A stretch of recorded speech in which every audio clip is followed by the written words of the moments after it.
খারাপ সময়টা হয়তো অতীত হয়ে যায়, কিন্তু মানুষের খারাপ ব্যবহারটা কখনো অতীত হয়ে যায় না। শুধু নিজে থেকে কথা বলা বন্ধ করে দেখো, দেখবে অনেক আপনজন বড় হয়ে যাবে।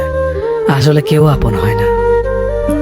যারা তোমার ক্ষতি চায় তাদের আঘাত করবে না, তাদের সামনে একটু হাসি মুখে বাঁচবে। দেখবে তুমি আঘাত করলে যা কষ্ট পেত, ওরা তার থেকেও বেশি কষ্ট পাবে। যত মিশবে ততই মানুষ চিনবে, অভিনয় যে কত প্রকার হয় তা বুঝতে পারবে। সবাইকে তোমার সত্যতা জানানোর দরকার নেই, যে যা ভাবে তা নিয়ে সমালোচনা করতে দাও। বেঈমান মানুষগুলো কখনো অপরিচিত মানুষ হয় না, খুব কাছের মানুষগুলোই বেঈমান হয়।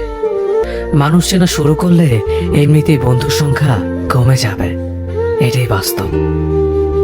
3টি কথা মনে রাখবেন: যে তোমাকে সাহায্য করে তাকে কখনো ভুলে যেও না, যে তোমাকে ভালোবাসে তাকে কখনো ঘৃণা করো না, যে তোমাকে বিশ্বাস করে তাকে কখনো ঠকিও না। ধোঁকা একজনেই দেয়, কিন্তু বিশ্বাস সবার উপর থেকে উঠে যায়।